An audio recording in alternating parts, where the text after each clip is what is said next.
Hello everyone, I am Dr. Neha, practicing doctor at Bharat Homeopathy.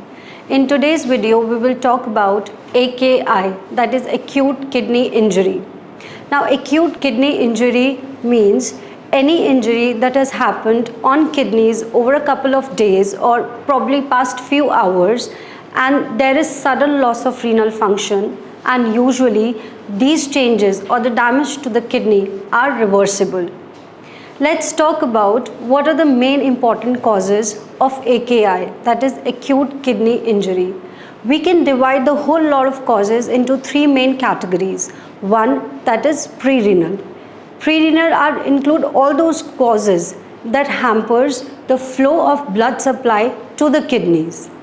Such category of causes usually includes a very severely ill patient or a patient who is already hospitalized due to maybe any other reason, or a patient who have had undergone a surgery, or a patient who has felt a severe burn, or any causes, or maybe a sudden and acute rise in the blood pressure.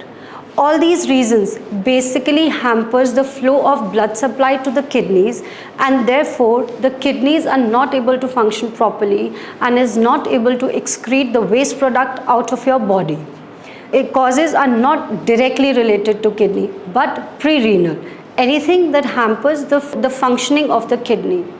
The second important category of the causes of AKI are intrarenal, that is any cause that is related directly to the kidney, maybe a blood clot in the kidney or an acute infection of maybe glomerulonephritis or lupus nephritis or any other reason that causes an acute and direct injury on the kidney, and therefore the kidneys do not function properly and the waste products are not excreted out of the body.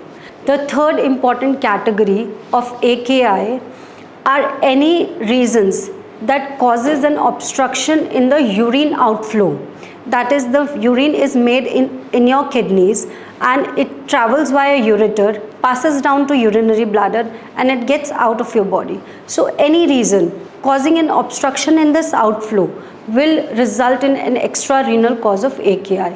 And the most important cases are those including of renal calculus, that is kidney stone. Obstruction can happen at anywhere, just outside the kidney or in the ureter or maybe inside the urinary bladder. So what happens is there is an accumulation of urine inside your kidney. That is a condition called as hydronephrosis. These conditions are reversible. Make a note of it that these are reversible. It can be corrected once the urinary or the stone gets passed out of your body. Other reasons, other extrarenal reasons can include any obstruction because of the cancer or maybe enlarged prostate, because all these reasons will hamper the flow of urine outside of your body. Now that we have understood all the causes of AKI, let's talk about what are the symptoms that the patient is going to experience.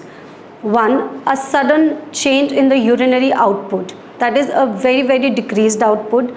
The patient can also experience foaminess in the urine or maybe blood in the urine. Depending upon the background history, depending on the reason of AKI, the patient can have a history of high blood pressure or maybe fever or any other symptoms that is related to the history. The patient can also present with swelling, sudden swelling all over the body, or maybe change in the appetite, nausea, vomiting, shortness of breath. The patient might experience like he's not breathing properly, and obviously other reasons. It entirely depends on the cause of AKI. Let's talk about what are the changes in the reports that is going to be reflected. One, a sudden rise in serum creatinine levels, a sudden rise of blood urea levels, and how much is the level increased will decide how much is the kidney injury. If you go for an ultrasound, you will see that there is no pathology inside the kidney. That is, there are no structural abnormalities in the kidney. The kidney is intact, all the differentiations, that is CMD, corticomedullary differentiation is intact. There is no change in the size of the kidney, and the kidney is working, and shape and size of the kidney is quite good. Now let's talk about how are we going to manage a case of AKI. Managing a case of AKI entirely depends on the background history. If the patient is terminally ill or if he has undergone surgery, so the case goes according to the emergency situations. But if it is a case of infection or renal calculus, homeopathy can help you very well with it.